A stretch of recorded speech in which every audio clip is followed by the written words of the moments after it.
Hello and welcome to Purple Table Talk number 7. So, I had another hospitalization, but this time it was not due to my mental health condition of bipolar disorder type 1, but it was due to COVID-19. So I was hospitalized in December of 2022 in regards to contracting COVID-19 when I travel abroad for my birthday. Prior to traveling, I did get tested for COVID-19 and I was negative. And upon arrival back in the US, I tested again and I was positive. So it would basically mean I got it while I was abroad. While I did get it when I was abroad, it did feel amazing to leave the country and partake in different activities. Unfortunately, the activities I partaked in wasn't actually the most beneficial. Number one, I have a fear of heights. And the activity I decided to do for my birthday was ziplining, which means I go up and up and up and keep swinging from pole to pole. So that did not help. Once I got through the entire course of 12 zip lines going further up from the ground and even going across a body of water, I had a panic attack. And luckily, the strangers that were on the entire experience with me, behind me, this beautiful couple, one was a structural engineer, so he kept looking everywhere, making sure everything was secure. And then his wife, she actually did ziplining one time before, and this was the husband's first time. So they were like coaching me through the whole process. And then I learned afterwards she was a caretaker. So she understood that I was having a panic attack, and she was my medical assistant the entire time to calm me down when I got down. I did it. It's fully recorded, every last inch of it, and I haven't watched the video because I was told it might be triggering, but I think I can now. We'll see. At this point, when I complete the 12 zipline course, I proceeded to go into Monkeyland and have monkeys crawl over me as they ate their food, and it was fabulous. I was taking pictures as if I was a model. And then I said to myself, yeah, you're not anymore.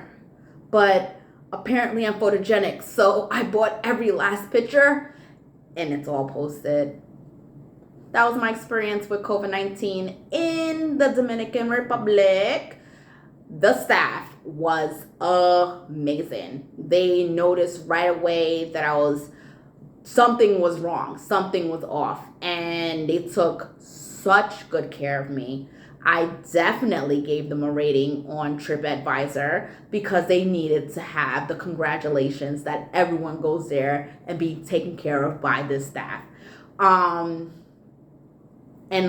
thank God, honestly, thank God my mother decided to go on this trip with me, because after the panic attack and arriving back at the hotel, my mother knew something was wrong. She was notified that I had the panic attack, but me being the adult that I am, I said, I'll be fine. And came back to the hotel. She was like, are you sure you're fine? Or, we're in a foreign country here. Maybe we should rethink this trip. And I was like, no, I think I'll just sleep. I'll be all right.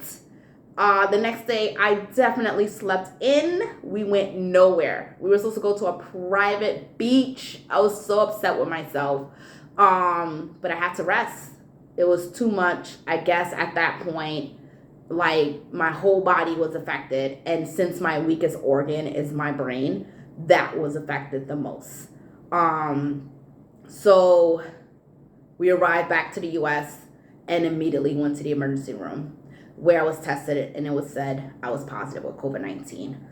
I stayed in isolation in the emergency room for approximately 10 days based on the CDC guidelines, and was tested every other day to see if my infection rate was going down or up. It was going down, but it wasn't at a level where I could be released from the ER. So I stayed for the full 10-day duration. Then, since I was bored out of my mind in isolation, they were like, we also noticed in your record you have bipolar disorder type 1, and we think it affected that as well. Or the symptoms are similar, so we're going to keep you in the hospital and transfer you upstairs for an extra 2 days. So I was there for 10.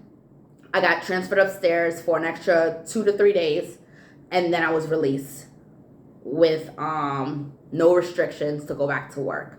I decided to keep my GYN appointment to get a full checkup and make sure everything was good and copacetic, so I can go back to work fully charged and ready to go. And I did so. I tested finally negative, literally the same day I got my GYN visit, and went to work the next day. That was it. That was my COVID-19 hospitalization / make sure you're okay because you have a mental health condition. And then once I left, once I went back to work, I also realized what helped me the most when I was in isolation was God. There was a point where I said, listen, everyone is telling me different things. The security is telling me one thing. The nurses are telling me another. The psych doctors are telling me another. The medical doctors is telling me another. Who do I trust? Who do I believe? What is actually happening with me? And what do I know is true? And I fell back on the promise that God gave each and every one of us and said, you know what? I'm going to be all right. So I actually prayed and fasted for like a good day. I told them I'm not eating any food, which was against hospital rules, because they want to make sure you're healthy and you're eating a normal diet. And I said, no, I refuse to eat. I need to seek his face in prayer and get some clarity on this entire situation. Because it just didn't make sense. I had on my mask. I got the vaccination, got the booster. Why did I still get it? And yes, I was in a foreign country. Yes, I didn't wear my mask that day. But it's been over 2 years at that point. December 2022, remember, that was only like 2 months ago, where it's at a point that we're at herd immunity in the US. So I'm thinking, across the world, people got the vaccine too. Can I not wear my mask, please? Just one day, my birthday, please. And apparently, it got me. It's all good. I was asymptomatic the whole time. So honestly, I was feeling excellent. And everybody in the hospital was tired of me. They were like, why are you still here? You are not sick. I was like, tell that to the doctors.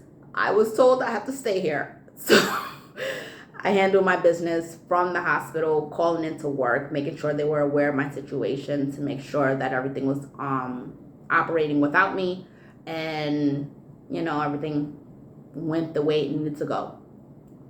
At the end of the day, this Purple Table Talk, video number 7, is a video of completion for me, because after literally the day before I left for my vacation for my birthday, I set up shop with a mental health clinic.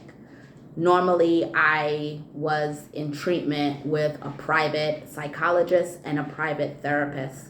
And this time, I said to myself, one doctor, one therapist is not sustainable with the mental health crisis that we have across the nation.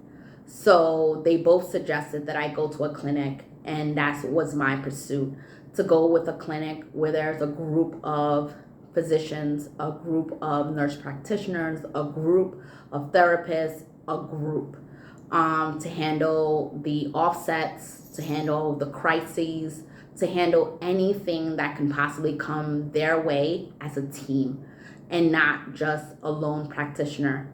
I'm now with that mental health clinic, and I see someone that looks like me, which was the best relief that I had since I've been diagnosed. I haven't seen someone that looked like me be the one that would be able to help me and understand what I'm going through, and still have the knowledge and the education and the background to navigate this journey with me. So I appreciate the fact that there's representation in the mental health field, and I am in awe of the progress that is being made and happens every single day when more people of color is actually on the other side. Even when I was in the hospital, I met a doctor, a psychologist, who gave me everything I need to know about bipolar disorder being a serious mental illness.